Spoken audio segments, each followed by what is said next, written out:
Welcome to the meeting of the 25th of September, Planning and Licensing. Duncan, do we have any apologies? Yes, indeed we do. We have apologies from Councillors Larson and Brooke. I had also asked substitutes to attend because I was slightly worried about attendance tonight. So Councillors Morris and North also give their apologies. Okay. Well, it's just one of those. I mean, we've got the core four. Yeah. So we'll carry on regardless, but it does get quite scary, doesn't it? Meeting management issues. No one's here from the public. I have no reason to change what the agenda, so we'll just stick to that. Minutes. We have two sets of minutes. Are these they? I'm sure everybody has read the minutes of the 28th of August and the 11th of September. Anybody got any comments? Someone's looking guilty over there. I proposed from the chair. Is there a second? Thank you. A show of hands to accept the minutes. Thank you. I'll sign them at the end. Thank you very much. Right. We know no matters arising. There are no members of the public. We have active consultations, which are interesting. Duncan, would you just take us through? Is it two we have? Yes, yes, indeed. Right, so I'll start sharing my screen now, Kathy, okay? Yeah.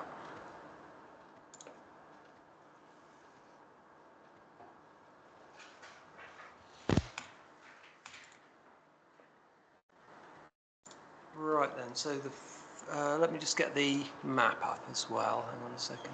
I think I've got a map for this one.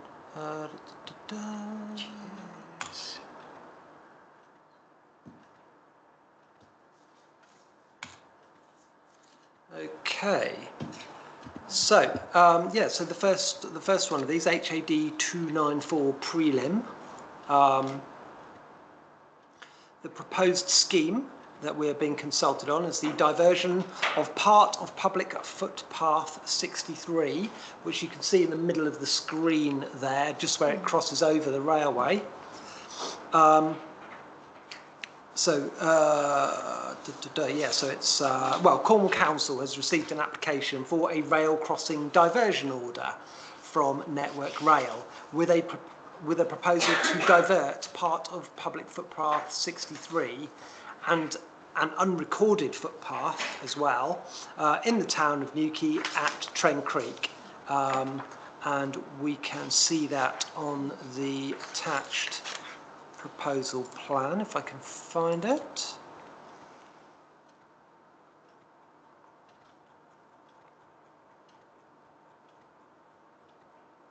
Yeah. Okay.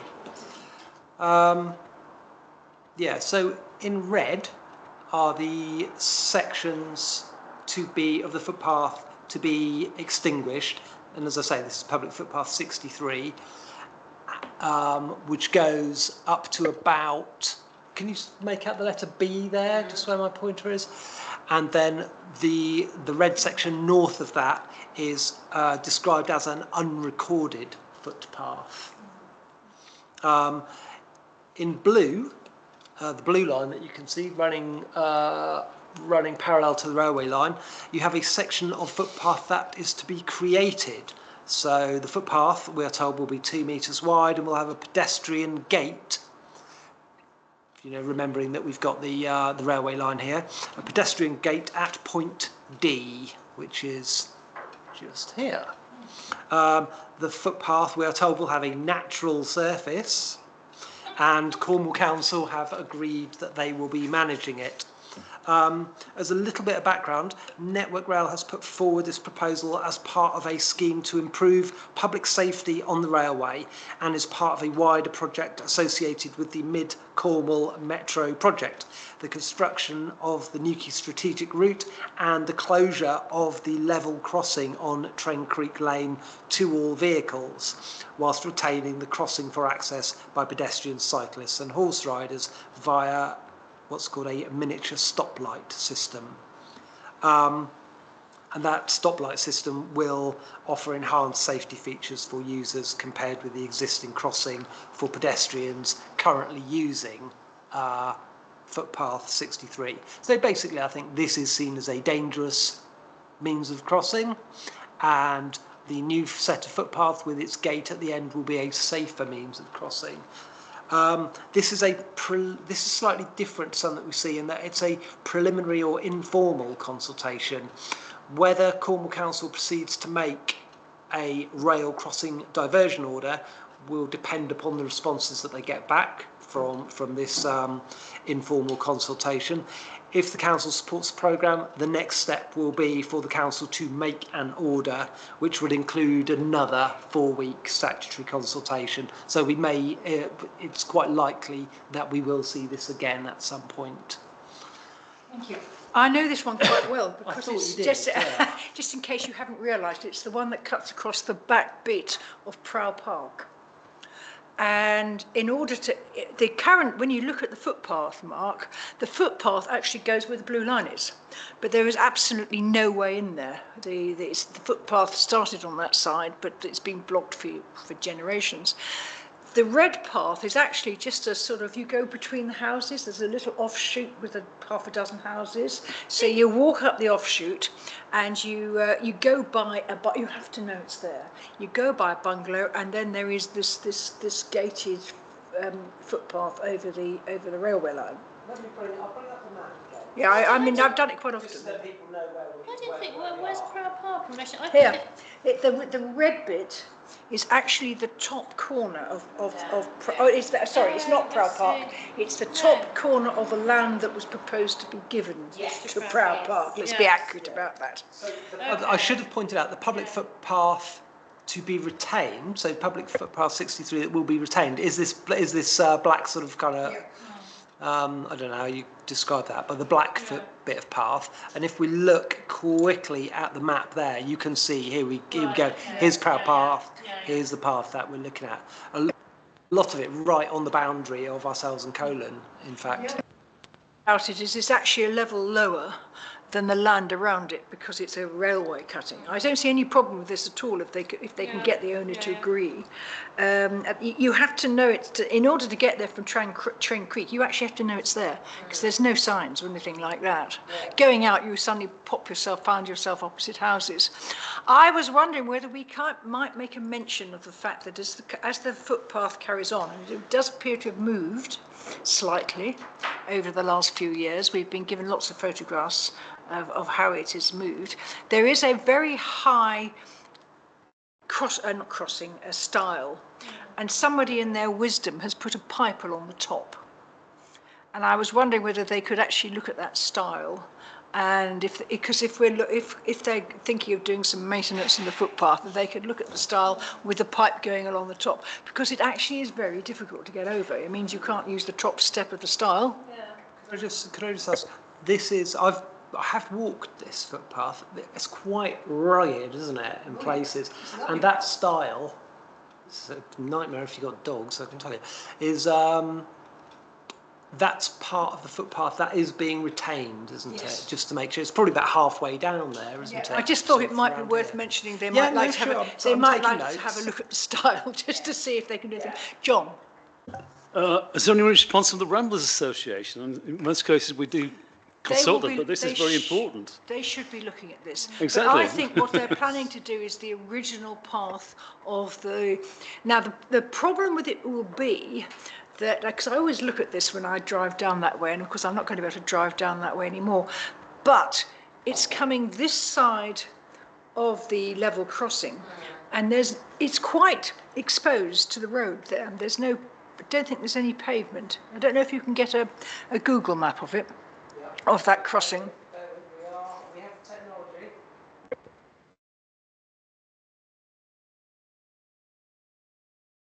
Council's got property on here, isn't it? Isn't this the two allotments, and then these allotments here? They're coming over, but it will come over the railway list. So I'm just wondering how safe that having something. Is there a sort of, I don't know if there's a pavement there or not. I think the pavement's the other side of the road. I think they might be popping out of that gate onto the main road, which would be my only appreciate the fact that the road will no longer be operational. I mean, what they're planning to do is to put double yellow lines around everywhere, so all the cars that go down there by mistake can turn around and go back again. Do you want me to? Just want to see if we can look at the level crossing and see whether there's a pavement or anything that protects the entrance of this path onto the road. The existing or where The, or no, the new? no, the blue one, the new one. The blue one. Here we go.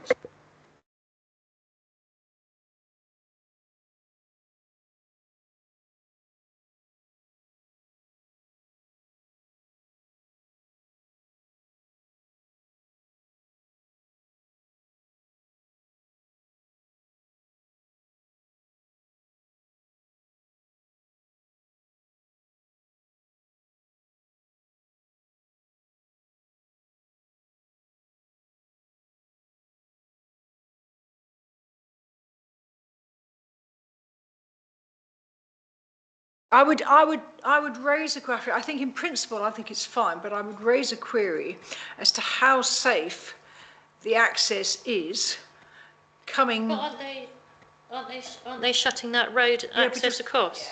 But you'll still have shutting it. cars coming there. Well, no, they won't because they can't cross it. Yeah, they'll be They're coming shutting down it and doing U's apparently. There's no room to do a U-turn there, is there? I would like just some. Yeah. I would like some guarantee. No, absolutely. That Pedestrian safety. That they're actually doing it where the white picket fence is, and not where the hedge is. This is where I thought it was. I mean, if it's going through that gate there, that's probably okay. But just like some reassurance that the access out of that footpath is safe. Yeah. I mean, the point Because there's two white lines there, aren't they? That's the pedestrian Yeah, bit for that's the crossing. Yeah. pavement. Yeah. well, you won't be doing Theoretical that pavement. Yeah. I used to work for Network Rail for several years, and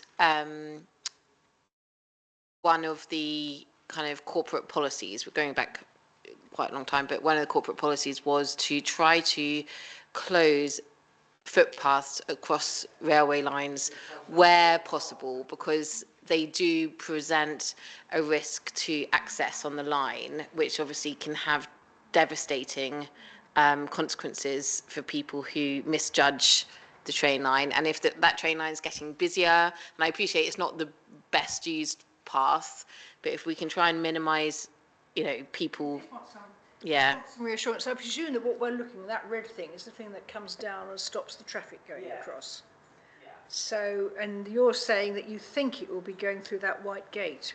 We're looking at the. I know we can zoom in on this map. We can zoom. They're going to put double yellow lines. Zoom in on this map a little bit more, but it would appear point D is right in that corner where you've got the road. And and it would seem that the pedestrian gate is going to be there. Yeah, so just right, some snuck reassurance. into that corner. Because in principle, I think that's fine, and it's restoring the footpath to its original line. But just want some reassurance that the entrance at point D is actually safe. Because that is an official crossing, but where people are using it as a crossing at the moment, is there a pedestrian crossing there, or is it just you just risk life and limb shooting over a train? There's a gate. There'll be something that will prevent you from running. Yeah, there's a sort of gate which you can Offset. move. Yeah. You can go backwards and forwards. Yeah, which is at point A at the moment. Yeah. So at the moment you wouldn't be walking up there. Can I just ask, are they actually closing the Trent Creek Road then? I'm sorry. Yeah, that's the traffic. Yeah. But To they're going to vehicular allow traffic. people to. They're going to allow people to walk over somewhere. I was reading about it in the press today. Do we know a timescale for this? Where they're saying that the strategic route is due for February next year. After all these years, they're finally getting it in February of next year. So yeah, that's not very far away. I mean, the Duchy Road, it's the bridge going over it's the two bridges that's called. Mansledden, yeah. The one over the stream and the one over the railway crossing, and presumably they've. Because the farmer pointed out that it wasn't big enough to get a tractor underneath it. Yeah. Anyway, so they're saying once the strategic route is over, I think they're also saying that there's some sort of pedestrian route from Trent Creek over as well. And I'm not sure if that's coming from this point as well.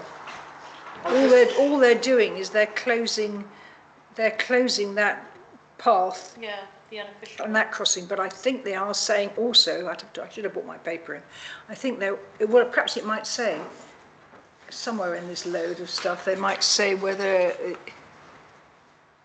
What's it that you want to know? Because I might have read it. My original query is just want some reassurance that where they come out at point D, that it's not going to be, it's going to be a safe exit. If they are expecting cars to be, because they sort of had an article on it saying they were going to put WL lines in where, what's it called? Yeah, there has to be a turning point. Yeah, so there's a turning point there. So I just want to make sure that that's nobody's popping Yeah, out. if you're walking your dog, that your dog doesn't run up and Yeah. get run over by someone reversing. So, right, But in principle, I'm all for it. right. But I think Okay, they- so what I have to do is fill out this form here, and it says I have no objection to the proposal as set out in your letter. Yeah, it's a bit odd, isn't it? Because so that, and then there's space for notes to be added. So that would be our if you were, Well, if the I would committee were propose- to support, I that would be the propose proposal. Is it no objection is what we're asking It's for? no objection to the proposal. I think John's So gonna I second that. propose that. You seconding that, John? Yeah. Involve the Ramblers Association, because sometimes obscurely they come into planning applications all the time. I mean, So we are being consulted. This is a little different to planning, where we can see everybody else who's been consulted. On this, we have no idea who they've consulted. I'd fall off my chair if they told me that they hadn't included the Ramblers. There will be various groups there will be various groups that have been. I can't believe that they wouldn't have done.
Yeah, as Councillor Thompson said, this one is down by the Walker development and the Trevemper roundabout. So there's a little bit of background to this one, in that in 2020, this is the running parallel with Trevemper Road here. This is footpath 51. So is that running across the fields, or is that running across the fields, or along the road, or what is it doing? Let's just, sorry, let's get rid of that one and let's go to, okay.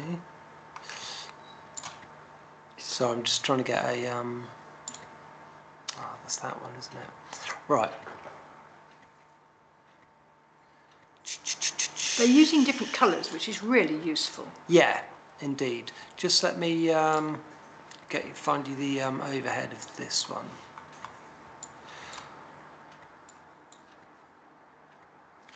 So yeah, I think perhaps if I give you the background, that will sort of kind of help explain it. In 2021, so obviously this is what we've repeatedly seen as a very busy part of the town here in terms of development.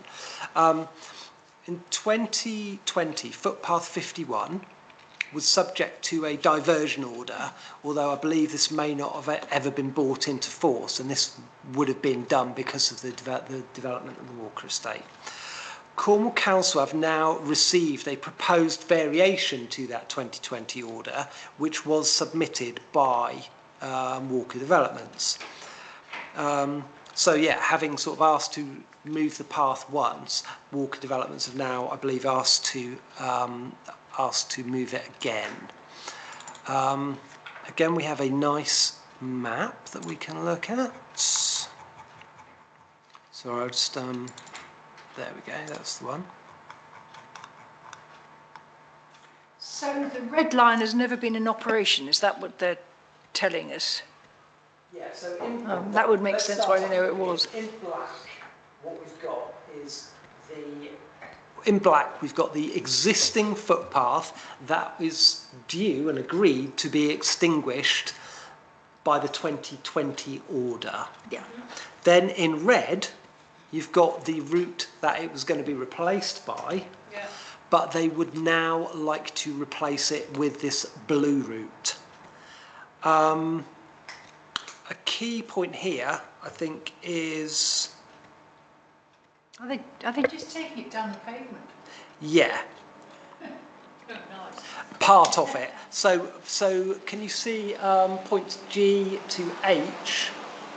That will be coming down the pavement.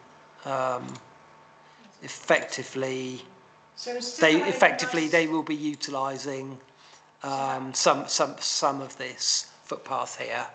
Instead of having a nice country walk behind the hedge and away from the traffic, what they're proposing now is to shift everybody to the pavement. Onto the main road, yeah. For a section of it. Let's go back to that. Quite a large section.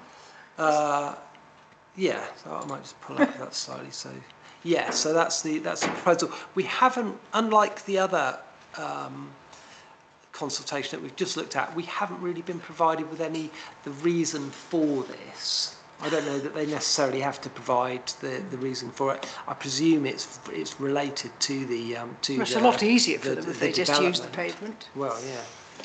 Well, yeah. John? Again, why aren't the Ramblers Association concerned with this? They quite probably are. Yeah, but then they normally give a report, don't they? They give objections or... But with these types of applications, all that we've got is all that we receive is a letter. Fair enough. We haven't got anything online, and we can't see who else has been asked about it. I would be very surprised if the Ramblers haven't been asked, and other countryside groups. Personally, I don't like this. I think they've moved a country footpath, and then they moved it against the hedge, which is just about acceptable. And now they say, well, we won't bother with that, we'll just shove people down the pavement. And that isn't a footpath, that's a pavement. Yes. And also it's bringing people out onto the main road, same problem, dog running out, kids running. There's no security. I would object to this quite strongly, personally.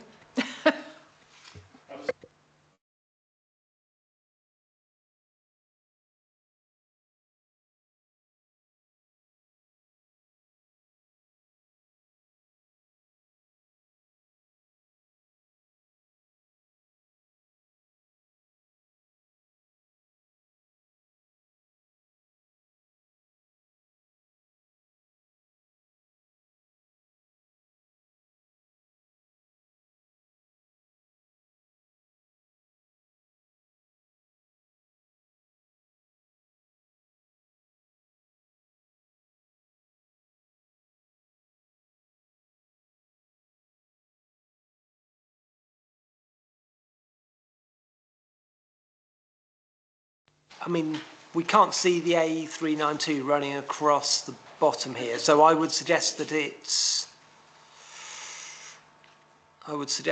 coming away from that section of pavement a little way before. Yes, so before it box with the key and the bit that we want to see, basically. Yeah. In terms of how long it's going, because it hasn't got the roundabout up at the top.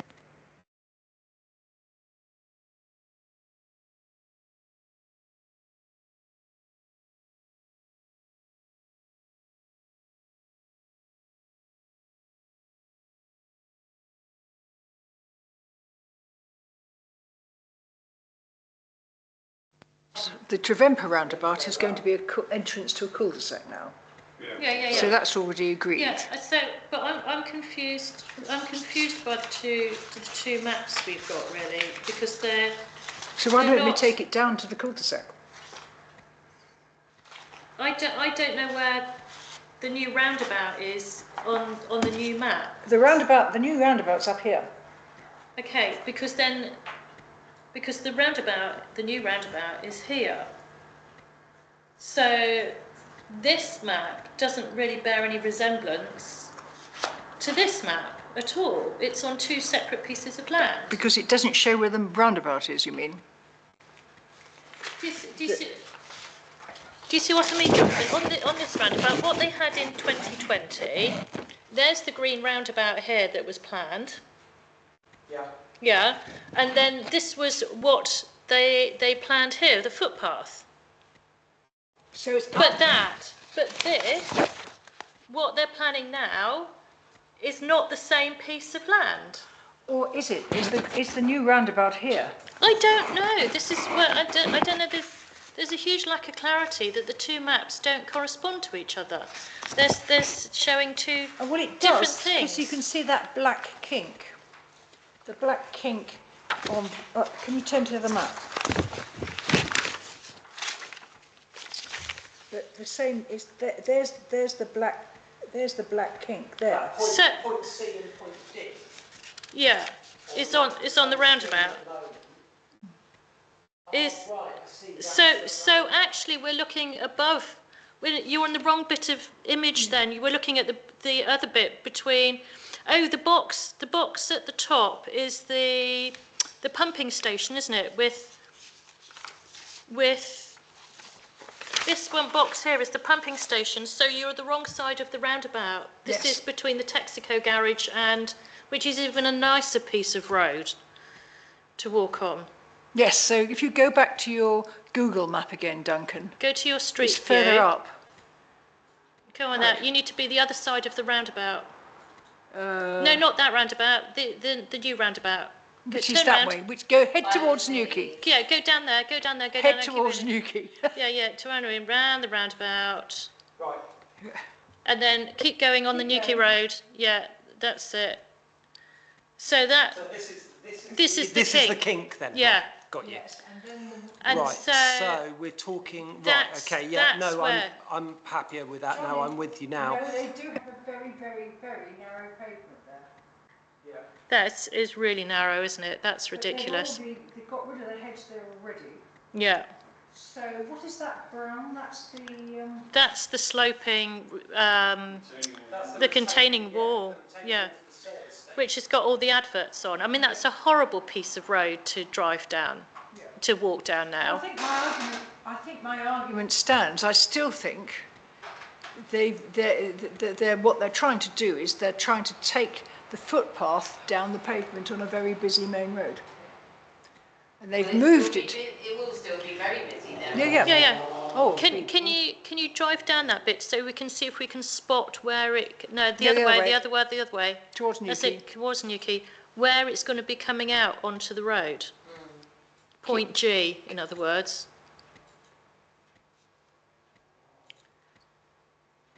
It's There. about there, isn't it? It's going to be there, that, I presume.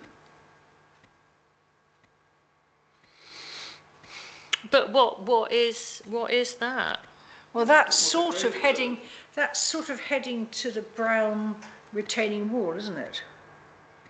Yeah, turn it around so we're looking towards the Texaco station. Or is it going to come out further? I can see why it's difficult for them because it's so the Yeah. wall around it is so steep. A realistic look at the overhead. So that's the Garrel service station. Yeah. Yeah, so the pumping station, that rectangle just below it is the pumping station. So that's this At the top of the map. at the top of the map. Where's the pumping station on that? Hang on. The new, right. Oh, is this not working? It is working. Okay, yeah, it's all right. I got it. There we go. Promise. That's the pumping station there. That's the Texaco garage. That's the pumping station. So it looks like whatever this white bit here is going to be where this curved line here Which is is going the straight. curve there at F. It's going straight through the estate, isn't it? So this point here is there. Can you enlarge this where I've got the dot, please, Duncan? And up. That's it. So oh yes, there's the footpath here. So Yeah, there's so that it's there's that track that they've made. Yeah, so for it's some reason. emerging at Scannell Rock Close, which is Yeah. is here. So there it is. That's So coming out. there's a huge thing of safety of coming out on that road, isn't there? Onto that really narrow piece of footpath, Yeah. which is totally inadequate. It also changes the whole. It No, it's just also horrible. changes the idea of having a country footpath. Because this is where the footpath was coming, was be the other side of looking at this map, would have been the other side of the filling station. Yeah. Isn't it? Because the red line there is that's the width of the filling station down I here. assume so. And it would have come all the way down, yes, the filling station to the roundabout. So they've built the petrol station effectively where the footpath was going to go. Well, So why haven't they made this the footpath then? Yeah. That comes then through there and at least past the filling station and then at the back to the roundabout rather than onto the road. This Yeah. seems like a real cop-out, unless they are planning to build on all of this, of course. well, But even so, even if that's a pavement going through a housing estate, it would still be preferential to going along the main road. going along the main road. I'm going to make a proposal. We have a choice of objecting or. I'm quite happy to propose to object to this on the lack of aesthetic and safety reasons and the inadequacy of the footpath size for pedestrians. Yes. I'd second that. I'd say what they've done is they've moved a country footpath onto Yeah. a busy main road, and that isn't Yeah. acceptable. Yeah, And you're quite right, it's unsafe, it's unpleasant. Yeah. And that's not what footpaths are meant to do. no. So you would say go round the petrol station on the other side. Well, in fact, you'd come down Well, where the kink is, isn't it? I'd say that they need to keep the 2020 Yeah. path to come to the other side of the petrol station. I mean, it's a huge change from the original footpath Yeah. because they've built on that. Well, no, I said they haven't built on it. It's there. You can see it. Yeah. So that's the black one. How does That this work? could put it on Yeah. at the side. See, as we sort of established, the red line There you go, and press is the red what one. has been agreed, Press the red one. but never put into Don't force. put it, Duncan. There we go. So that is the original footpath. I is think it? probably, yes, looking at like the it, black yeah. line. So they've moved that over, and then once the red line was going to go up there. Yeah. No, it's going to go down the road. And now it's now going to go on the road. It's just unacceptable, isn't it? No. Okay. Because you can imagine actually parents sending their children down to the petrol station to Budgeons to go and buy stuff, and so you'd want the quickest, from the road that they've created here. They want a little bit of footpath to join onto it here, aren't they, through the estate, and one from here to go down to the petrol station. When you It's just look at like, this, you think, well, there's no justification for moving the original footpath. no. No. We have no explanation as to Well, why. presumably they're I'll going just, to I'll try just and point develop out on as that. well that unlike the other one, this we wouldn't be consulted on this again. They will be making their decision Yeah, based upon this consultation. Their final decision will be based on this So consultation. this is the But- final We shot. won't see this again. But yeah, the we thing is shouldn't that do. this footpath is going to become highways responsibility because it's highways path, Cornwall Councils, as opposed to if they're going to have a footpath, then I imagine that they're going to be liable for maintaining it because they're going to be owning, the property developers are going to Will be they owning the maintain land. the pavement anyway?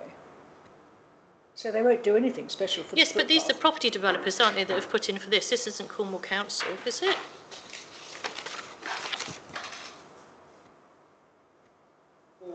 Walker Developments have proposed a change. Yeah. It would have been useful if we'd had some background as to why they've So- done this, because so- we haven't been given that. So if the footpath is going to be on their land, they are going to be responsible for maintaining it. They're whipping it down to highways, so it's Cornwall Council's responsibility for maintaining it. Yeah, but it won't cost Cornwall Council anything because it's just going down a pavement. Well, exactly, but it won't cost them anything at all, will it? No, well, it's not a question of. I mean, I don't know whether they're taking any notice of us, but I think this is a real retrograde step. And when you look at it like this, you think, well, did we agree? I suppose we agreed the original movement of that footpath, and I rather wish we hadn't. Yeah, I must have. Yeah, I can't. I think it was. We didn't. Possibly as part of that whole It looked Walker quite- development application at the time, which had a lot I of think elements they to gave it. us a much bigger map so that it looked like the space was enormous and made complete sense as to move it at all. But yes, I mean, I think there's nothing we can do about the original one, although you can see quite clearly how that would be used by the residents who would be using this footpath. And to actually now say, well, you've got to go down to the road. Yeah. So someone who could, as you say, send a child down there, Yeah, to go down to the garage. Yeah. go down to the garage and get us one of those cooked Find meals. them, yeah. I don't think they'd be that happy to send them down to the main road and down the No. pavement. So that's just encouraging them to drive round the corner, isn't it? Well, we've a proposal Yeah. for an objection and a seconder, and I've a Show list of of hands points. for that. Yep, it's unanimous. There you go. Marvellous, thank you, Duncan. And then do we have oh yes, we have the Cubitt Parish Neighbourhood Plan. Yeah, I'll give you a quick spiel through this. So for some considerable time, a group of local parishioners, in conjunction with the parish council, have been developing a neighbourhood development plan for Cubitt Parish. The Cubitt Neighbourhood Development Plan Steering Group are now in a position to submit their draft NDP for consideration and consultation. The consultation started on the 9th of September, goes on until the 28th of October. So there's still quite a time to run on that.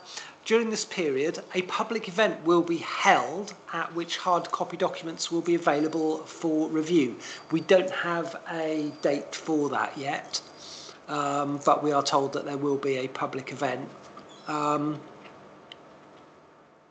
And yeah, if we wish to return comments, you may not wish to, but if you did wish to return comments, then I have the details here. It's a little bit difficult when we don't actually have a view of any of the development. You can actually go onto their website. I've been onto their website and had a look at it. It's quite nice.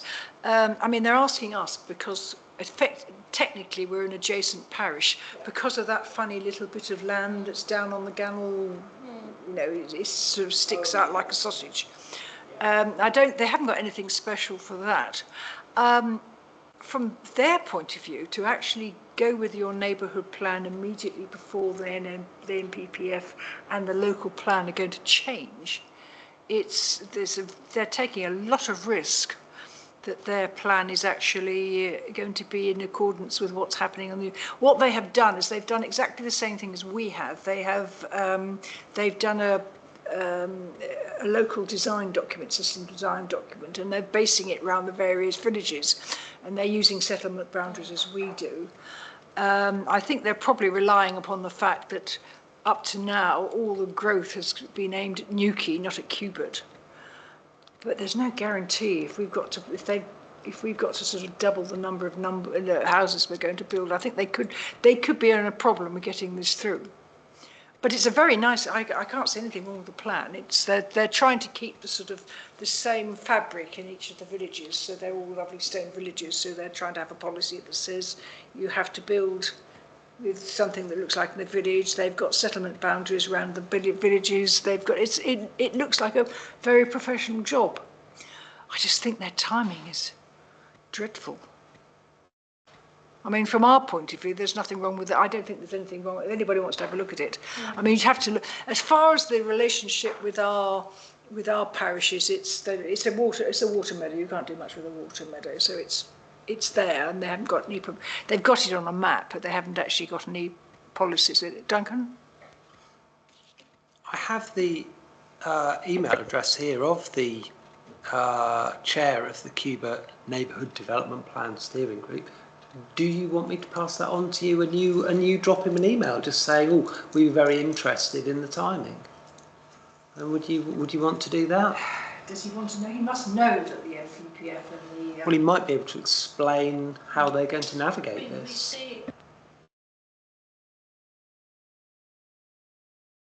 It's a gentleman called Michael Crisp. Oh, okay.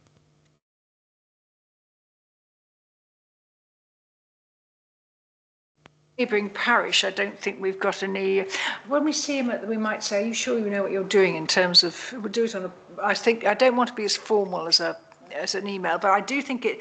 I do think the timing is not good. But maybe they know what they're doing. I mean, they know what they're doing, and it's if you want to look at it, I mean, there is a link in the letter that takes you to their website, and they do all the history and all the. I mean, it's a very professionally presented plan.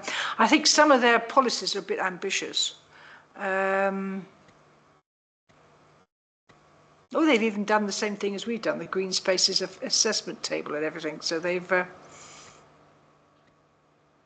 And then they've identified, as we've done, they've identified local green space, not as many as we have, but I mean it's quite similar to what we've done.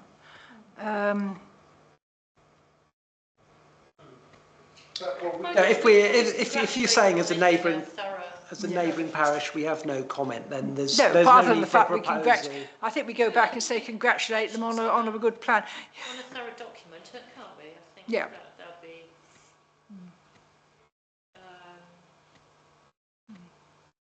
And just to be maybe a bit wary of the timing. Yeah. Of it, to consider the timing of it with the. They may even say so. Adopted local plan. Right. Hang on. Adopted plan, local plan that will provide homes in a proportionate manner. Blah blah blah. So they put in, because it's all everything is. I mean, I don't know. You went to the training, Duncan. When did they say when they thought they would actually start the local plan? That question was asked more than once, but I didn't hear a sort of kind of clear answer come out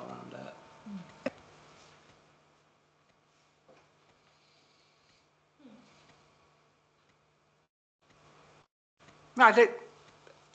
If anybody wants to go and make a detailed comment, but I would say we'd just congratulate. We don't have any specific questions on the plan.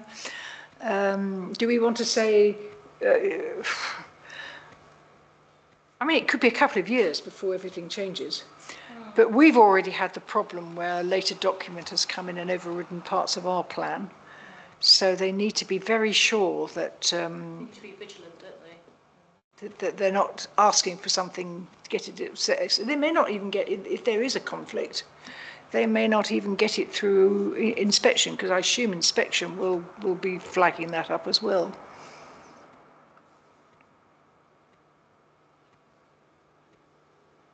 We've got nice pictures. Well, what do we want to do with this? Are we going to move on from it? Or? I would say thank you very much. It doesn't affect our parish directly, because there's on the very narrow, the very small bit where we have an adjacent boundary, it's not affecting us. Wish them luck. In the context of a new or in the context of we assume you've taken into account that there will be a new local plan and a new NPPF, something like that. Something to mark on is their development boundary on page 18. that we had to be wary of the smoothing out of the boundary, that the experience we've had with that, just looking at that, there's some pretty big indents that Well, from Newquay's experience we've come across on. Go back up. Yeah, we should be all right. On that. They should be all right because their settlement boundary is coming in. They used the out-of-date allocations document to say it overrode our boundary. But this is after so that same argument won't apply unless the new local plan then comes. See, that is the problem. Yeah, that is a really good example of why it could be a problem, because if they get this through and then the local plan says we're going to round off every site, their settlement boundary will be overridden. But I just wondering whether we'll be able to say this to them privately rather than as a formal comment. Yeah. I'm very happy just to, on behalf of the committee, just saying, sort of thank you and best of luck kind of thing with it. Yeah. But Okay. I think it's worth saying our experience is that if the local plan, But I mean, if the local plan changes or even expresses a concept such as rounding off, that it could be taken to override the chart that the map 1 you have on page 18 could be overridden by a subsequent update of the local plan.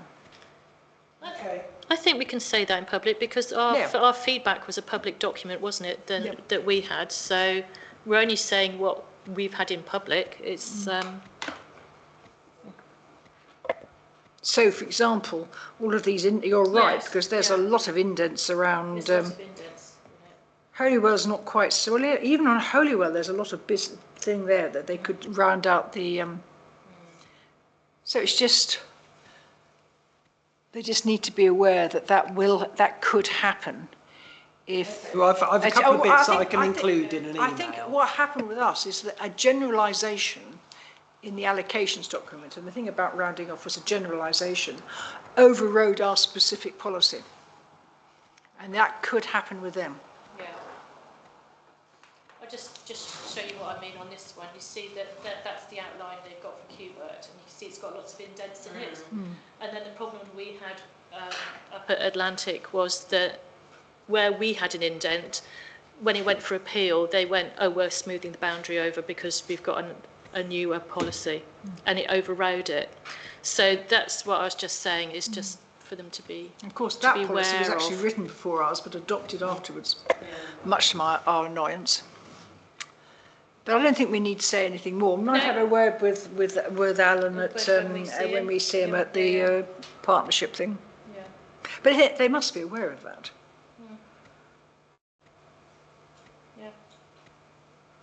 But it seems a very thorough document, so yeah, congratulations on that, really, and all the hard work that they put into it for a small community. Yeah. The trouble is they don't really want to wait 3 years. There's something odd in the transitory arrangements where they're saying if you're part way there, then you don't have to look at the new MPPF. So, but I think it's dubious. Right, shall we? Do we need to say anything more? No. Do you want? Are you off to? Shall we have a quick? Well, you're just getting some water. This is where we don't have many. That's the end of the active consultations. So 8. Do we have any licensing application? I didn't notice any. Then, Decisions on previous planning. do we have any 5-day protocols? I don't remember any coming through. Have we got any 5-day protocols? We have none. I will be sending out one tomorrow for 43 Well Way that's come in sort of like, just at the end of play today. But I'll send that out tomorrow to you all. But otherwise, we've got nothing to ratify or anything like that. Right. So we go on to the planning applications. So if I go, and this time you're all on your own, Duncan, because we did spend an awful lot of time doing the park, the one You we don't were have, consulting, please, the planning please one. don't So need to apologise. right. So Broadband, so I only came back today. 3 weeks from no broadband. Thank goodness we still Yeah, proper car, the proper firm. Okay, so the first one is a householder application, PA 24/06801, Sea Spray in Porthbean Road, who wish to extend and alter, to raise the eaves and construct a new 40-degree roof to introduce living accommodation at eaves level to create a reverse living, alterations to fenestrations. And certainly we say we welcome changes, but the new plans are saying quite clearly that anything you want to build up, you can, as long as it's within the character of the area.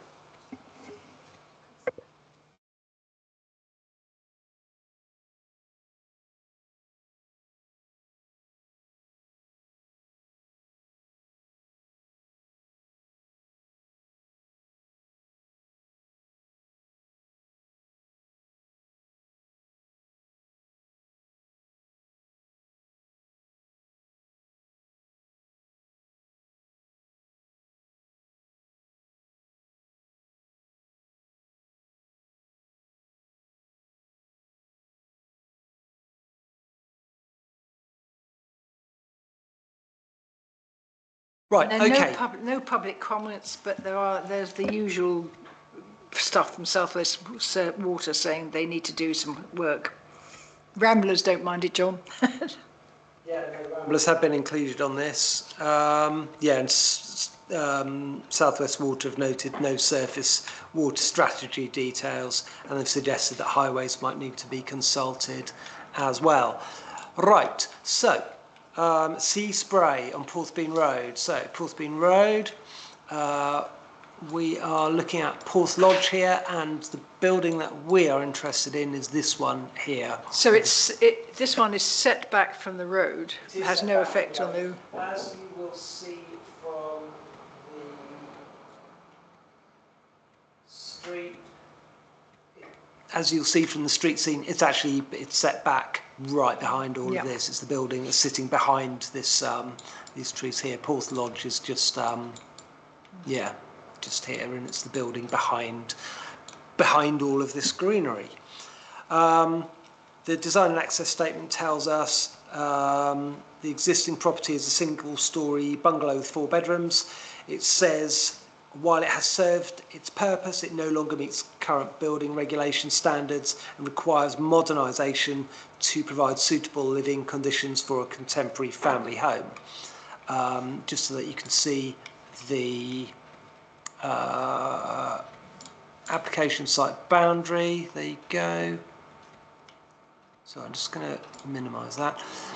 Yeah, so there's your red line site, and this is, we were sort of kind of standing just on this yellow bit of road here, looking at all those all that greenery that it's the building sits behind. There's a footpath that goes down on that red line that comes out onto the main road. Yeah, footpath 67 is down there. Probably why the Ramblers were asked about it. Site plans, right.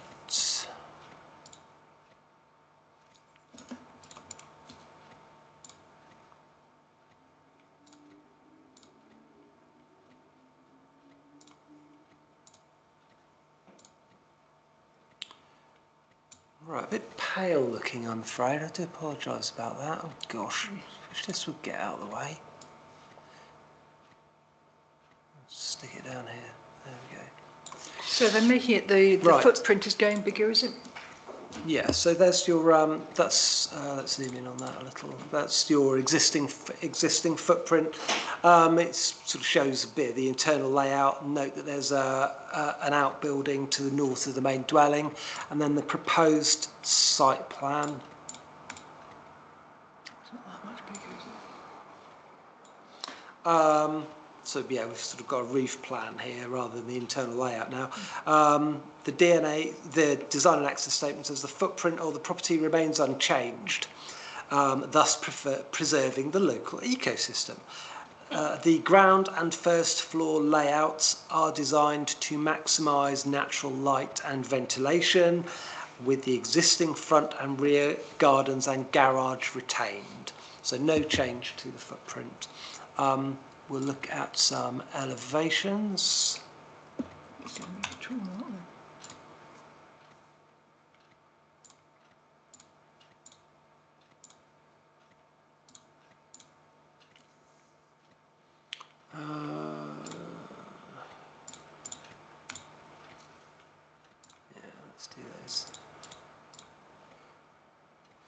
Right, so let's have a look. So the northwest, which I've sort of said is, well, it's the front entrance.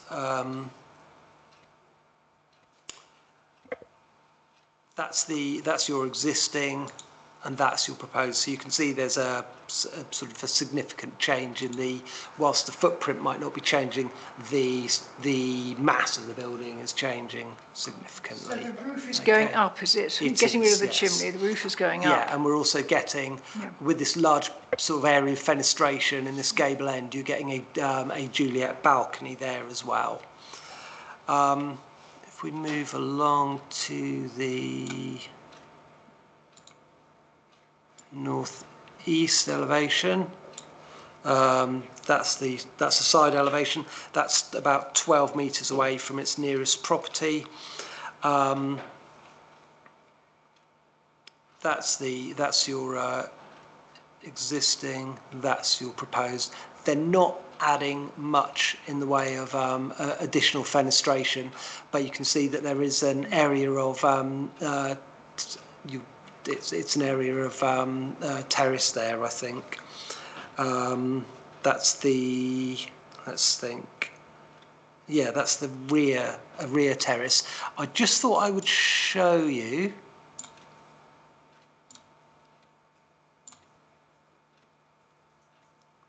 This is basically on, if we look down here, that's Porth Lodge at the end. So on the, as we're looking at it here, on the right-hand side is the building that we're looking at, and its nearest neighbour is on the left-hand side, the other side of the road, where you've got a lot of greenery and fencing between the two. So it's only 12 metres, but there is a lot between the two buildings in terms of... You're saying across Porthbean Road there's something? Yeah. Let me take you back to the location. Looking at the... Right, so yeah, so the nearest one to Sea Spray is this is I think this Beach View property, but it is as I say, there's a lot of greenery between and a path. Yeah, I've said 12 metres here, and that looks considerably more than 12 metres. I didn't measure it on this map. I measured it on the Google map. Yes, but the Beach View is sort of up. I think the takeaway. Is it Greenbank Road?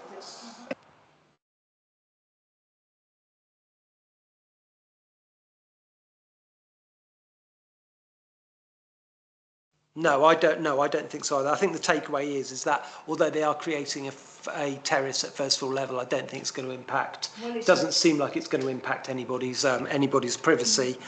Well, the nearest ones are Westacre, which is slightly below it. Yeah. And Petit Bois, I think it's the highest point.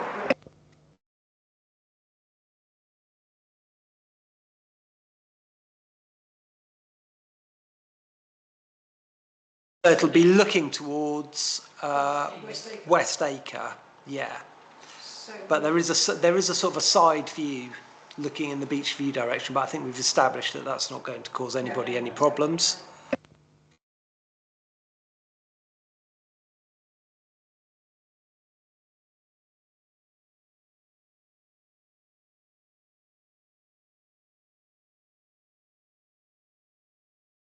Terrace that they're creating at first floor level.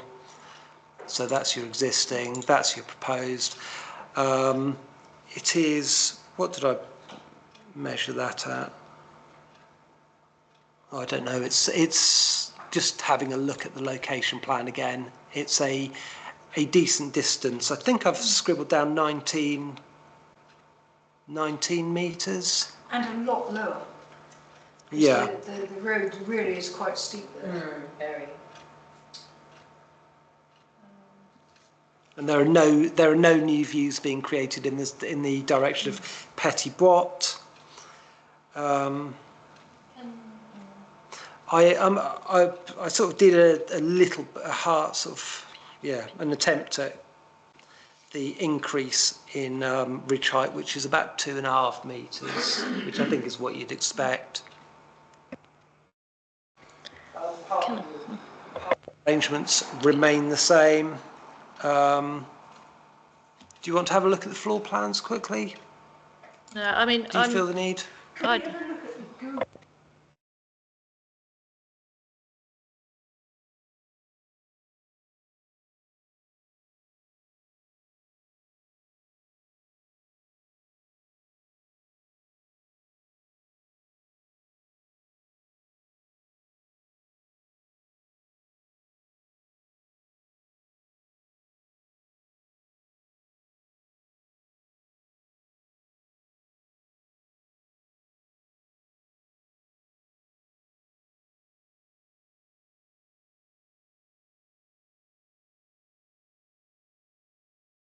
I don't think there's any, you know. You need to be way down on the beach to see up that hill.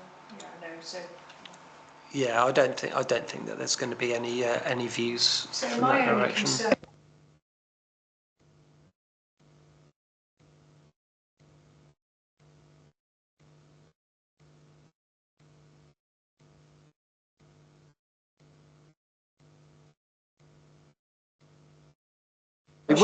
Which one? Straight, and is it, what's the one to the north of it, to the seaside of it?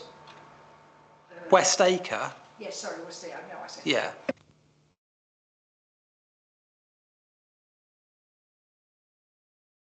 Yeah, I think it would And be, I wouldn't think West it? Acre's focus, like this one, is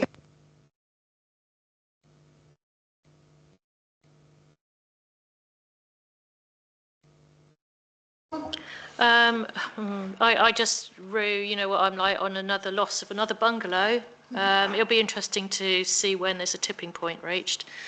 Yeah, there's no renewable energy on the roof, please. If we could have that and the usual bee bricks and bird boxes and acknowledgement of the the drainage, preferably using grey water, but we want to see water butts and runoff, roof runoff going into a soakaway. So I'm happy to propose no objection on those grounds. Yep. They are protecting the roadside tree, like foliage, aren't they? That's not moving, because I think that really creates the character of the road. So our assumption is you're not making any difference to the. Yeah, yeah. I think it would be good to make a point. Assumptions what, not making any changes to? To the green, the special area of Porthbean Road, because we've got a policy that protects Porthbean Road. Right.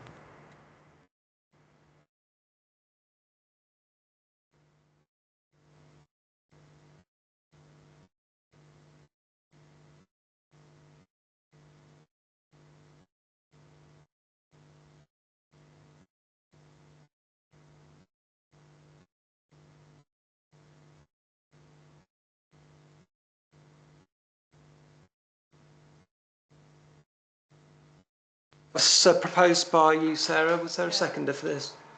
Sir Francis seconded. Thank you. Councillor support? Raising no objection. No objection, Right. just. Right.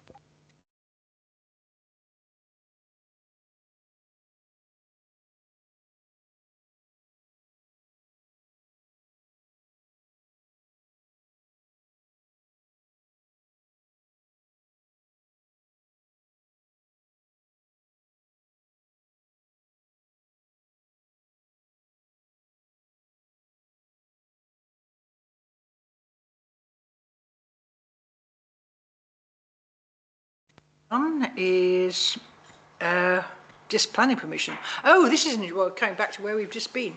Creation of electric vehicle charging zone in the Morrison's car park. Because they have now sublet or sub whatever, the garage away from Morrison's. Oh yeah, they've got their own staff now.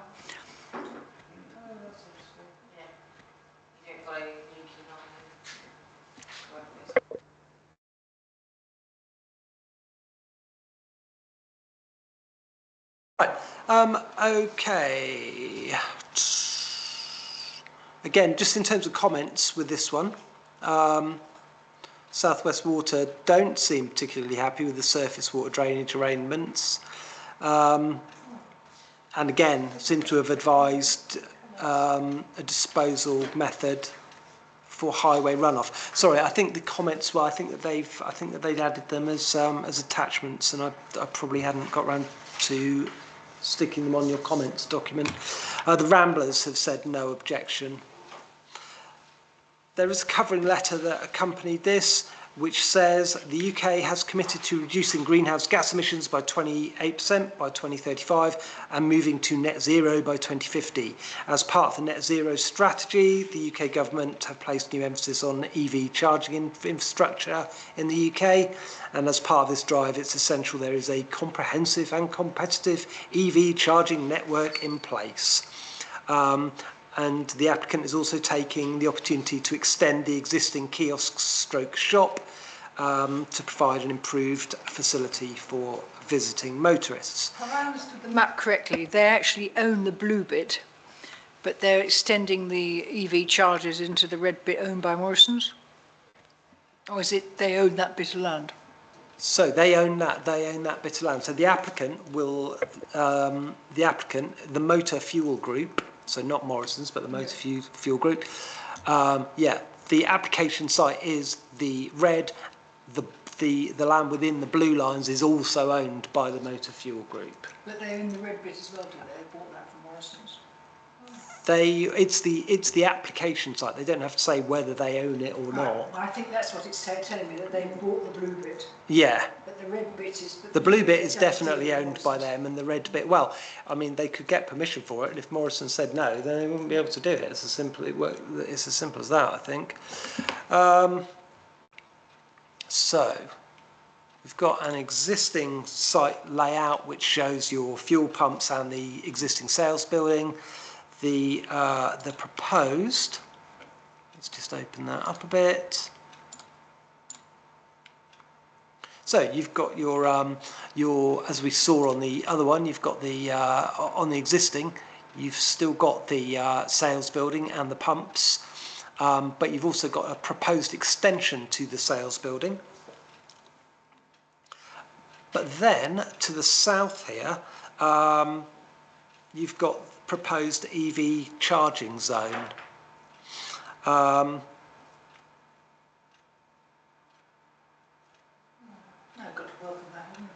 think it's worth looking at the street view quickly. I don't like that positioning. Well, I've never used that bit. I go to Morrison's all the time. I've never used that bit to park in, because you don't, because you'd have to do a sharp right turn, and nobody ever does. Oh, I see. No, I assumed you were having access off the road bit. Okay.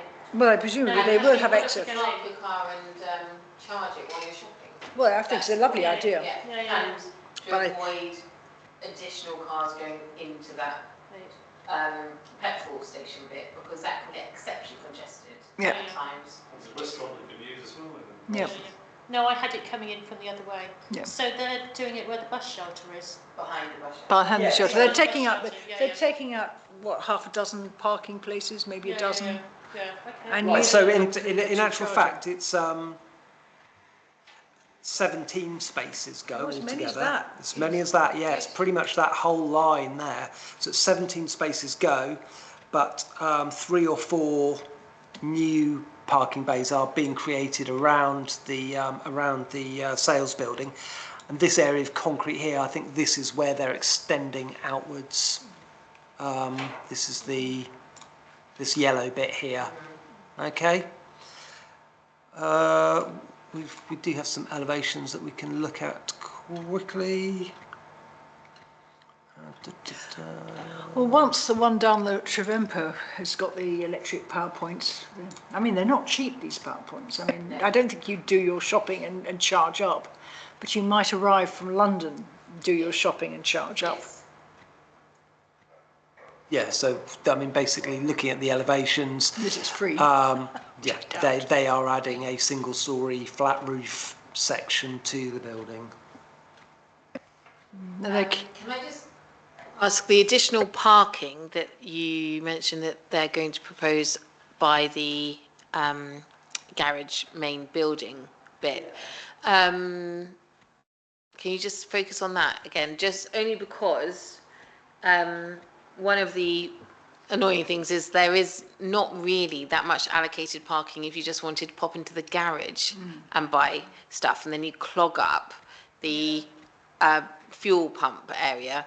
Whereas if there was some additional thing, I assume they're taking out the water car wash bit, because that's a bit I rubbish. don't quite know what's happening with that jet wash. I'm not quite certain if they're relocating that. I haven't really looked at it long and hard, and I couldn't figure out if they're relocating it or not. But yeah, so there's a parking bay, one at the top here, and then 3 outside the proposed extension. So people going into the petrol station would swing to the left.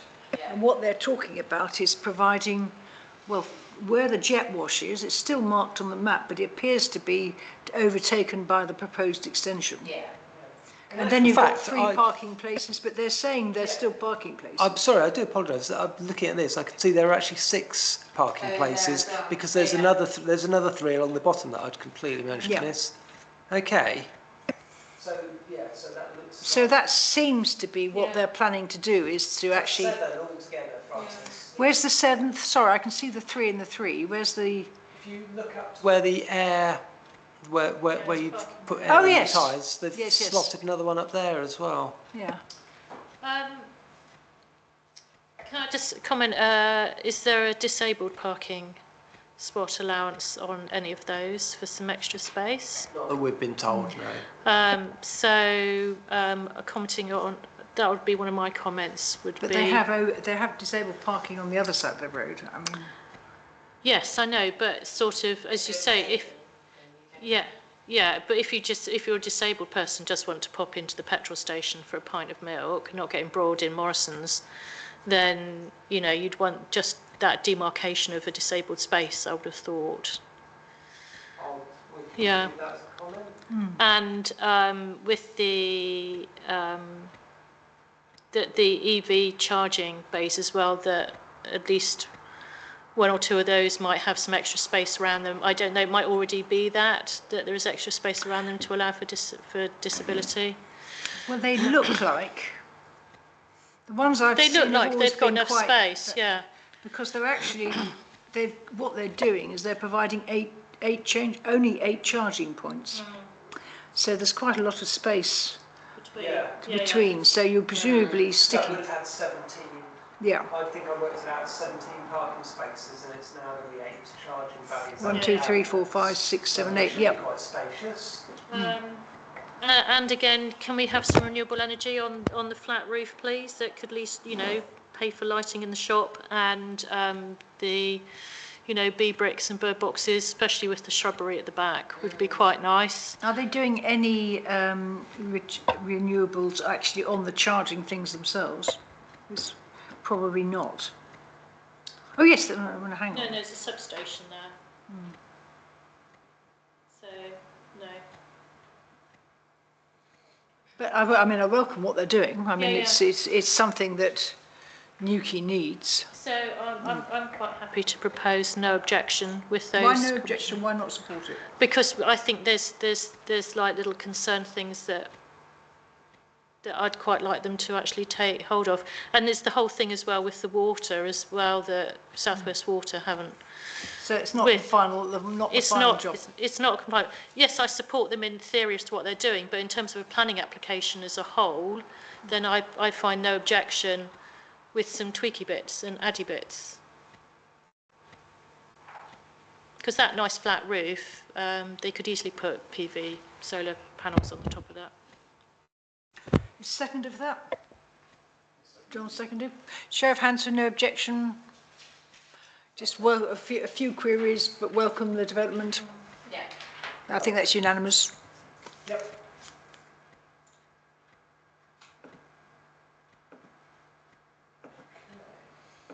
There used to be a lovely car park in the Marks and Spencers in Exeter where I used to stop because you had free charging points. They're now charging, sadly. Sign of things to come. So, 95 Penmere Drive, certificate of lawfulness. They've obviously done what they had planning permission without. It's one of these funny things where you had to get 2 planning permissions, was it? One to get the permission to do the works and then one to get permission to, because that's what they seem to be saying. PA 24/06428. Right. The background to this one, well, it's relating to the decision notice for a 2021 application. The 2021 application was a new 1-storey extension to the rear of 95 Penmere Drive and a garage roof extension. The committee, when we looked at this in 2021, raised no objection to the application. We'll just have a look on the map. Where are we?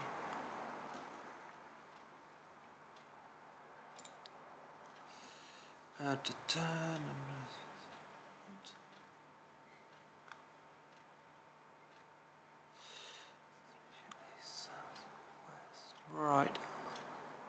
Southwest. Right. So this one here is number 95, and we've got a street view of that.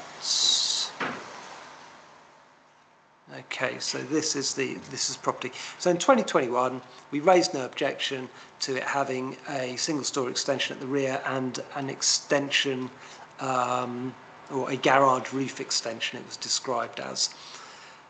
As we know, certificates of lawful existing use or development can cover a variety of planning scenarios. This application seeks to evidence that works had begun before the expiry of that 2021 permission. So it would have had, it was done in 2021, it's got 3 years for them to have started, and here we are 3 years later in September, and they're having to evidence that they have actually started the works. And that so they've done the drainage, nothing else. In this instance, it actually says in this instance the 3 years doesn't expire until the 21st of November, and to be honest, we'd normally see these after the expiry date has passed, so they've obviously had some forethought about it. The application form tells us that the work which has taken place so far is the installation of drainage associated with the approved single-storey extension, and we have some, I believe that we have some photographs to back that up.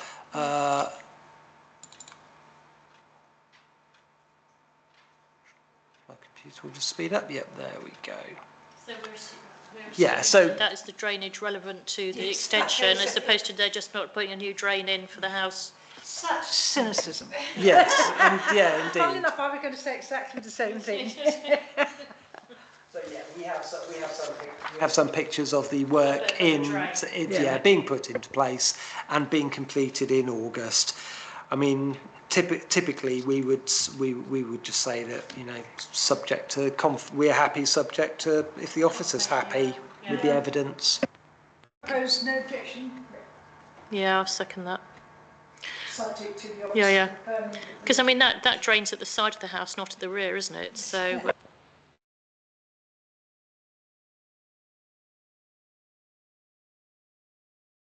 We have personal reason to believe to the contrary. We can't really say much more than, if you're happy, then we're happy, really. It's up to the officer to do the work in this case. Okay? Yeah, sorry. So we're unanimously raising no objection to that one, subject to the officer being happy.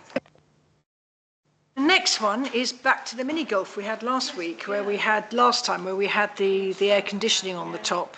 I did offer my photographs to Duncan, but he's rejected them. PA 24/06990. They want to extend the cafe and change the windows.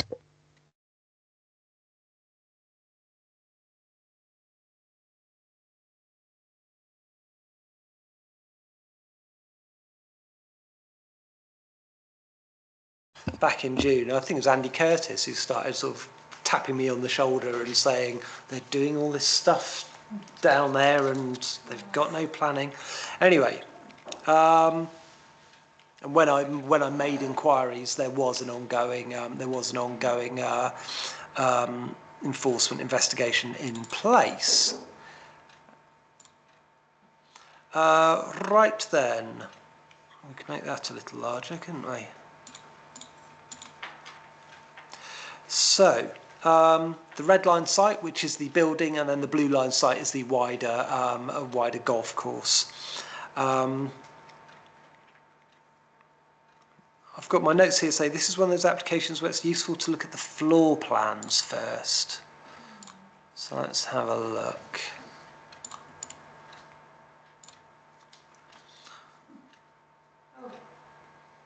It's not stretched, isn't it? Right, so that's your, hopefully you can see that's your existing ground floor plan. The proposal sees there, oops, let's get rid of that. That's your existing. So you've got the internal seating area and an external seating area, and they are looking to extend the building into that external seating area.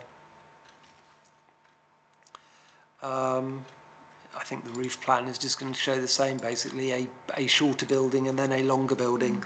In terms of elevations, It's not exactly a great beauty anyway. no, it isn't. I mean, we could have a quick look at the.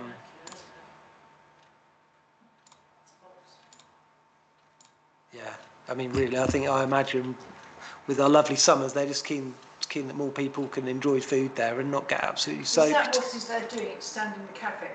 Yeah. Yes, yeah, very much so. So it's so it's moving from that to that. I think my street view for this. It's going to be a bit limited because it's. This effectively, I mean, this area behind the fencing here is what they're building into. Yeah. So they're building towards the road, and they're building into that area. Yeah, it's the continuation of the existing monopitch roof, single-storey building into that space. It looks as if the materials are all going to match what's there. There's not really much more to this application that I could see. Can I just note though that we're never. I noted the extension is going to have a bar in it. We are not giving permission in terms of licensing in terms of bar. Yes, I know, but I don't want it to get into the misapprehension that we're giving them permission to have a bar when they've put a bar in on the extension. They will have to vary their premises license, so we may we should see this again.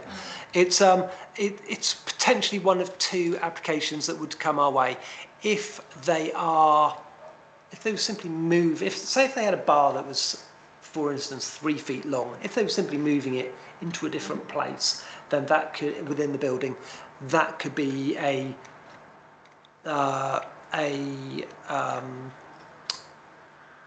just sort of done as a fast track application. Yeah. If they were adding more bar space, then they would have to do that as a full variation. I'm only noting it because on the current plan there's no bar. Yeah. So that's all I'm saying is that the new plan has a bar, and that we're acknowledging that, but this isn't a permission to have a bar. Can I also note then the usual things that I've been saying tonight? And I don't know if South West Water have picked this up, but there's no drainage thing for the extension for the extra runoff, and some renewable energy on that nice flat roof would be quite good, and the B bricks and stuff probably on the rear of it would be quite good too. Are you making a proposal? So I'm quite happy to propose again, no objection. Seconded for no objection. Francis, show of hands for no objection. Yeah, lovely. Right. Yeah. Not too complicated.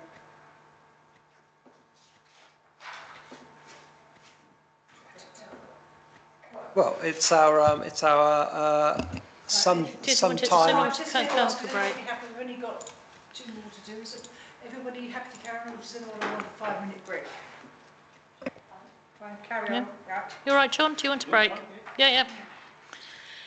So this one, the eagle-eyed amongst you will have noticed that the applicant is our Mr. Keith. So do we all have to declare a point of interest for this? Well, is he paying you anything? I don't think that we do. No, he is not here. I don't think that we stand to benefit financially from this. No. I don't think that's his plan. Right, 39 Praise Road. Yes, I'll tell you why later. Right, so at our meeting of the 28th of August, this committee, so your last meeting in fact, last but one meeting, the committee supported an application which included alterations to a neighbouring property next door at number 37, and that application included the addition of a rear-facing balcony, which this one does as well. Overhead, They get a good view of Proud Park. so these are, so this is you've actually made me want to check that. No, so this is it's sort of like this where It's on the street side, actually. where Praise Road kind of comes to an end, and the application house is this one here, and I think that number 37 is the one that we looked at on the 28th, is the one just to the south of that, as we're looking at it on the screen. It's worth noting as well that the topography, I think that we noted this when we looked at the one the other week, the topography slopes from front to back on these properties. So at street view, they actually sort of present themselves as sort of a more modest property than they actually are, because they are, from the rear, they present as 2 stories, but from the front just as one. Praise Road is Oh, surprisingly, wrong one. Sorry, excuse me. it's surprisingly high. It's actually higher than the hill that goes off Porth Road. Because I can remember one of them talking about the trees and saying we look down at the trees and thought, really?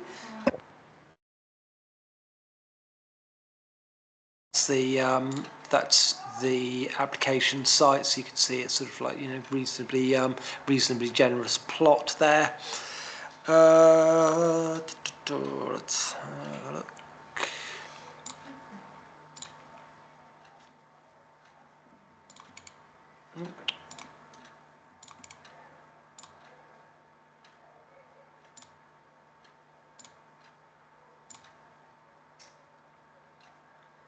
So I'm just going to make these a little bigger, because there's always a lot of detail on these, and it's not always that helpful.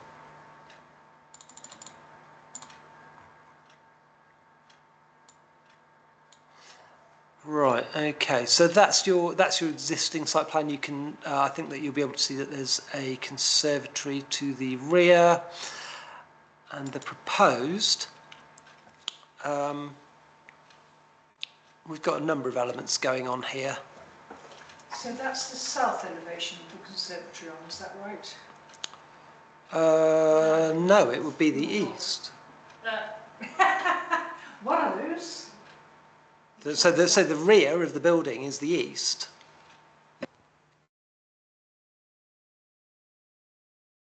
I'm just going to talk you through this, because it's a description that sort of looks quite simplistic, but there's quite a lot of elements to this.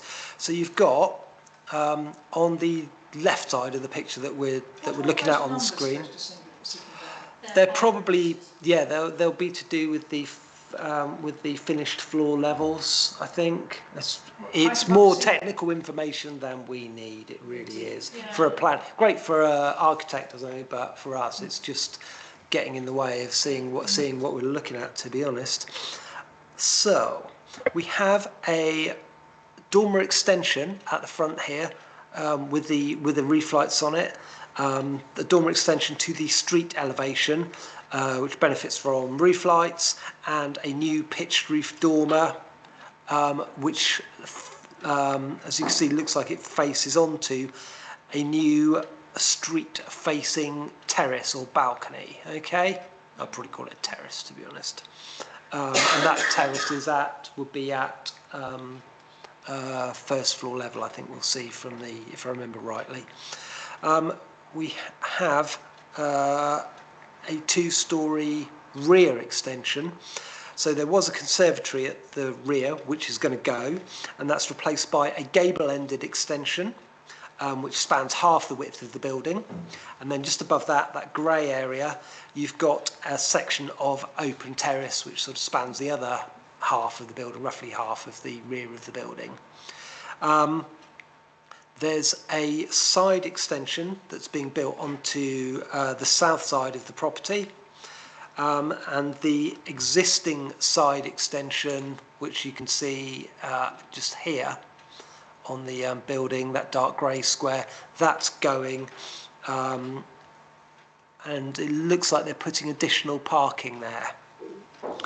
What I was going to show you very quickly as well was the approved plans for the one that you looked at a fortnight ago. Basically, I think what I was trying to illustrate here is that the balcony for this application is sort of on the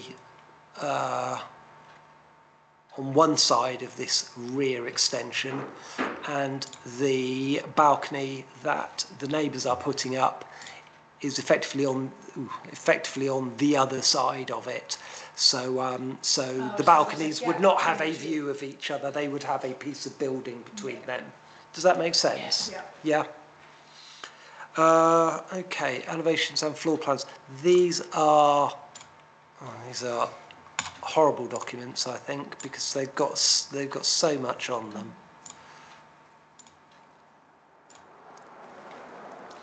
Right, so we're going to just have a look at 50%. Yeah, I mean, as I say, it presents as really sort of quite modest from the front, doesn't it? The west elevation, the one in the top left corner there, is the existing, the proposed. Is he raising the roof from that west elevation? No, so we've got an increase in the mass of the house, obviously. Yes. So if you look at that one in the top left corner, you've got a definite sort of increase in the mass and the various elements to the building, but you'll see that there is no change to the ridge height. That so isn't just. Yeah, so we're increasing the mass of the building. We're not increasing the ridge height. You can see there's a small single-storey side extension there, which, as I said, that goes in order to create some additional parking alongside the property. It's about, I measured it at about 21 metres across the road to this property here, so it's probably just outside the sort of kind of loss of privacy. There are already views in that direction anyway.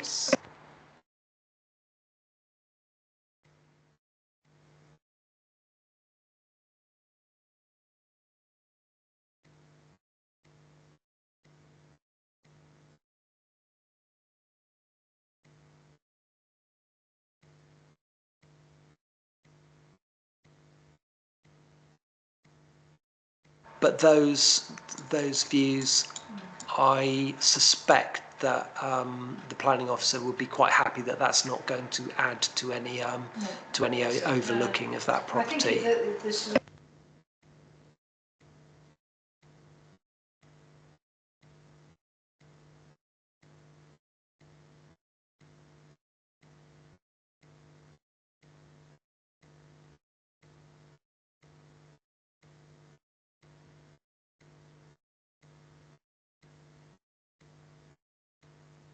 with the wall in the garden it's built up. Where were we? Let's go back to these very busy plans. So the west is the street. The middle top is a side view.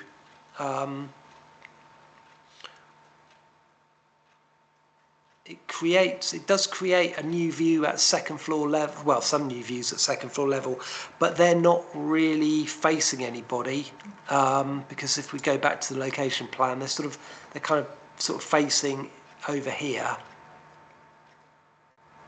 in that sort of northwards direction, and so come back down here again.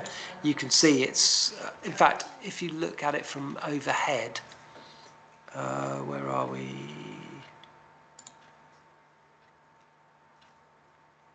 We just zoom in, that elevation, as I say, there's a view from the balcony, but it's more sort of looking over into this greenery here rather than this property here. Can you just shift around to see where the houses are? So those small oblong things, are those garages? Or? These ones here? Yeah, on the right.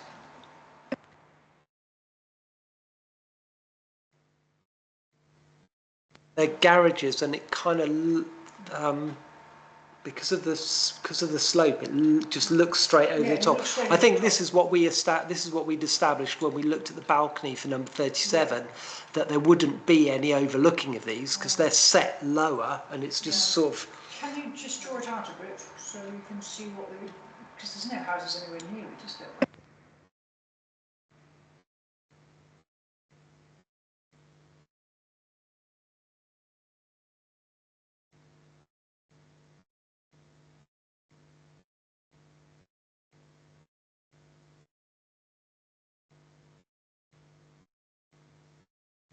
Porth Beach Road, yeah. That V shape is Alexander Gardens, isn't it?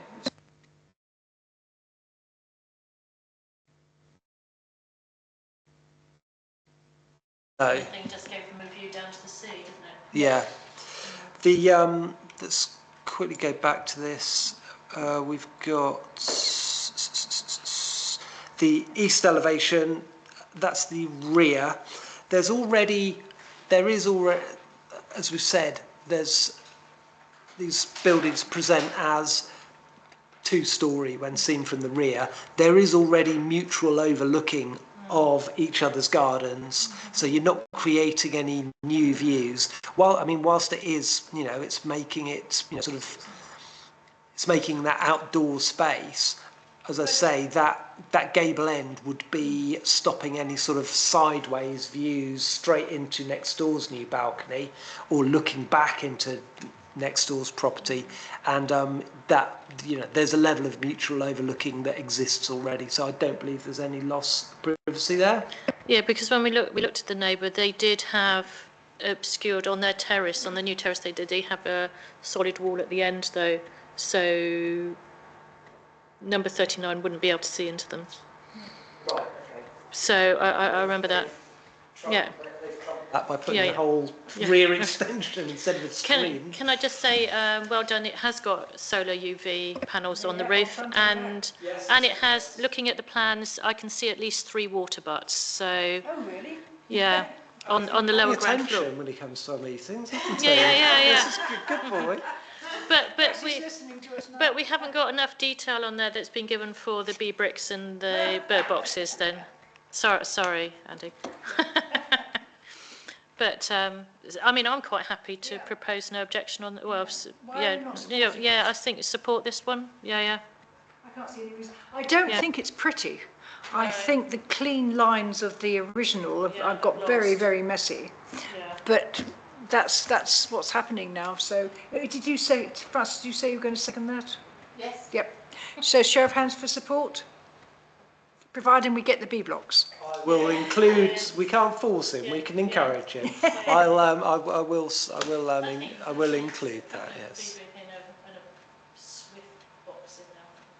Yeah. Actually, it looks slightly better when you look.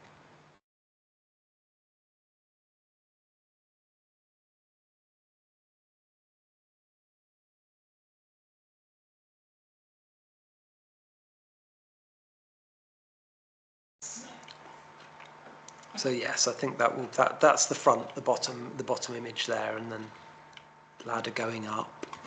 Anyway. Now we're on to Whipster Dairy PA 24/07004, modification of condition 2, which is, 2007 permission, without compliance with condition 1 and condition 2 of another one in 2012, which is right hot off the press, isn't it? Oh, it's the Porth stores, the beat. Oh, this is the one about the residential, whether we can make them all residential as opposed to holiday and residential. Yeah, this isn't really about looking at plans at all. This is sort of really to do with different planning policies, etc. So yeah, that's the sort of quite new looking development. Oh, it's been there for a while, obviously, but quite modern looking development. That's right, the former Porth stores. And there we go. So, excuse me for babbling on again, I've talked far too much this meeting. Consent was granted in 2007 for the demolition of what was the existing building and the erection of a building comprising shop, 2 permanent residential flats, 7 holiday flats. The holiday flats were secured through the imposition of a planning condition, so they had to be they had to be holiday. I believe that the holiday condition was originally a requirement because the site sat outside what was the then development boundary defined in the Restore Mall settlement boundary. So pre-Newquay Neighbourhood Plan. In 2012, so effectively they couldn't build, they were limited in what they could do with permanent residential dwellings because it was outside the settlement boundary. In 2012, that condition was modified because a care charity, Spectrum, wished to accommodate persons in need of care in those 7 flats, with one of them being used by the associated carers. And the planning statement goes on to say, the proposed development seeks permission for the conditions of removal of conditions 1 and 2 from the 2012 application to allow unrestricted residential use of the residential units currently restricted to holiday/care residential accommodation. So you've got 2 that in here that are permanent residential. The other 7 aren't. They've got restriction preventing that. They want to get rid of that restriction. The application purely relates to the use of the flats, which they would like to be unrestricted C3 use, no alterations proposed to the inside or outside. It is noted in the planning statement that the current conditions were applied during a different policy context. Well, of course, we have a policy that tries to preserve our holiday accommodation. But judging how much has been built. But effectively what is happening is a building like this, it calls itself residential, but in fact it will be used for holiday use, and what's happened, and that's one of my bugbears, is we've got a whole lot of what they call residential, and it's because they changed the rules on selling them. So if you've got a holiday unit, you have to pay VAT if you sell it. And if it's a residence, you don't have to pay VAT. So they went through a whole load of Section 106 where they said, well, we'll have holiday accommodation because we can avoid Section 106 payments. And then they discovered they were being hit with VAT. So they reversed back to, so our policy is that we keep all our holiday accommodation. But we have a housing crisis. And I don't think for a moment that these are going to be used for housing. They're not used for housing now. I mean, there are people living. One is about residential. I hadn't realised they couldn't use it for residential, but I would be very surprised if this was actually turned holiday into use and use associated with this care charity, who may well not be involved now. I don't know. Just checking what we did. We just drew it. Did we draw the line round it? Did we? We did draw. Yeah. Was I clever enough to? No, I wasn't. Yeah, I can confirm that we drew our line around that, so this is included within the our settlement boundary now. Literally, there's just a little sort of oval line drawn around. I think when we talked about preserving our holiday accommodation, we were really talking about protecting our serviced accommodation, hotels and flats that. Although I have to, it was one of the very first policies that actually got tested before we even got the holiday, which is up on over Whipsnade, where they wouldn't turn those places into residential because they were holiday, and they used our policy to say that we were preserving holiday accommodation. I think that in reality these accommodation will probably be used for holidays, and therefore. I'm not sure did anybody have an objection to letting them be residential? I think times have changed. Yeah, no, I mean, it is in conflict with our policy. We have to say that. I think we might need to think about more nuanced wording of our holiday accommodation to serviced accommodation when we renew our neighbourhood plan. Well, to tell you the truth, when I wrote that policy, I was thinking in terms of keeping them painted. Yeah. I hadn't really, hadn't realised before that I'd Airbnb written really a took policy off, that wasn't it? Yeah. stops us removing holiday accommodation. Yeah. But I think on this particular one, it is. I mean, we have many accommodation blocks which are residential, which are quite clearly dedicated to second home or holiday accommodation. And I think very quickly, it does say maintain and enhance the stock of tourist facilities and accommodation, both serviced holiday spaces and in holiday parks and campsites. So I mean, really, this doesn't fall into those anyway. No, it's what we were. I was, because I wrote that. I was quite startled when they used it to protect. I was very grateful they used it to protect Whipsnade, but I was quite startled when they did. So. Can you I just want to make sure I know where this one is. Can we just pull it out to see where it is? Is this the one that goes off? Am I going completely mad? See an overhead view, Yes, did you please. say? Yeah, back to the overhead view.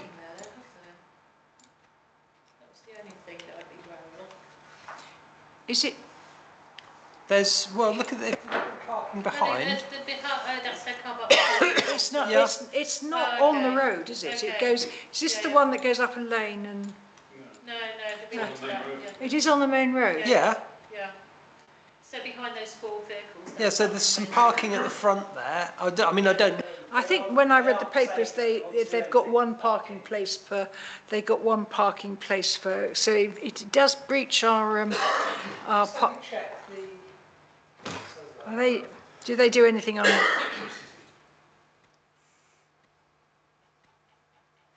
I think it's saying there's only one parking place per flat, but I don't know how many bedrooms are there in the flat. No, they aren't actually asked about parking on this particular application form. On the application form that they've had to use for this anyway.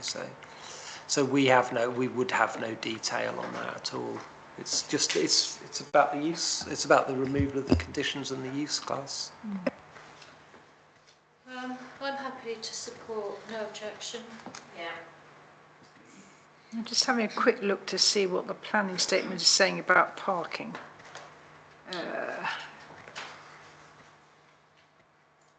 Because there's 10 dwellings, so in theory that should be. Well, I think they've got 10 parking places, Yeah. which in theory, if these are 2-bedroom flats, I don't know how many bedrooms have we got in there. They don't have to provide us with. If they're 1 bedroom, it's fine. If it's 2 bedrooms, then it's breaching our parking stuff. And there is no. Bearing in mind that they were using them for care use, and they had to have an additional one for the carers, additional unit for the carers. That would also suggest 1 bedroom, wouldn't it? Yeah.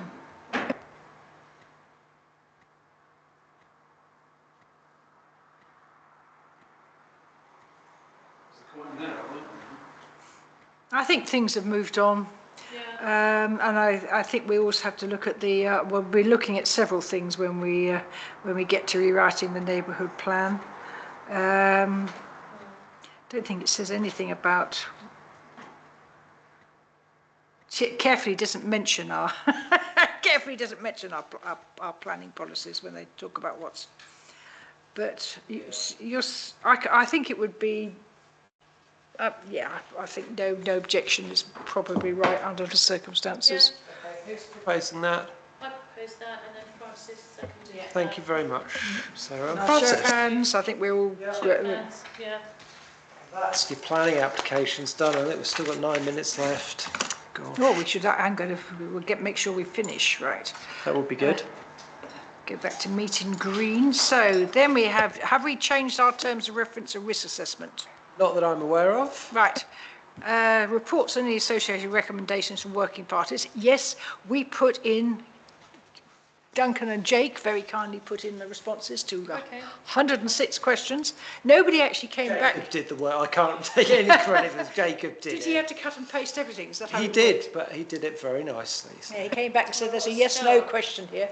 What are you saying, yes or no? So we had to look, and we decided we were probably, I can't remember what we were saying on that one, but nobody came back and told me it was littered with it was littered with typos, but I did run it through Word and corrected hopefully all the typos. So I don't know if they're going to listen to us. I mean, we keep saying we haven't got enough infrastructure. Doctors, dentists, you know, they're talking about great, magnificent plans. They ain't talking about chemists. I think we can afford to have more houses in Newquay because we've already breached the targets we've got. Whether we can afford, not in terms of the space, but in terms of the local infrastructure to support, well, basically a doubling of our population. But I doubt very much that they're going to listen to us, but we spent some time on it. We definitely flagged it. It was definitely, question 83 was when the Working Party began to really, really flag, you know. 3 hours at that. It was, yes. Anyway, so there we go. We did our job on that one. We haven't heard anything, I gather. We don't know yet this plan of Cornwall councils to outsource all the parking or some of the car parks. So it may affect some of our car parks. It won't affect the main ones because they're saying they have to hold on to the ones that are, but they are outsourcing to. You're looking puzzled, Duncan. Yeah, sorry, we're talking about the Parking Working Party now. Yeah, but there will at some point, I assume, become a consultation on the car parks that they have decided that they want to outsource to, as they have outsourced the Town Head. They're looking at doing that to it. And the first thing that happened was we lost winter parking and we lost over. They started to charge for it, and if they do outsource anything like that, we will lose all the opportunities to comment on because it's been run by a private company. But we'll wait till that happens. Anybody else got anything on the working parties?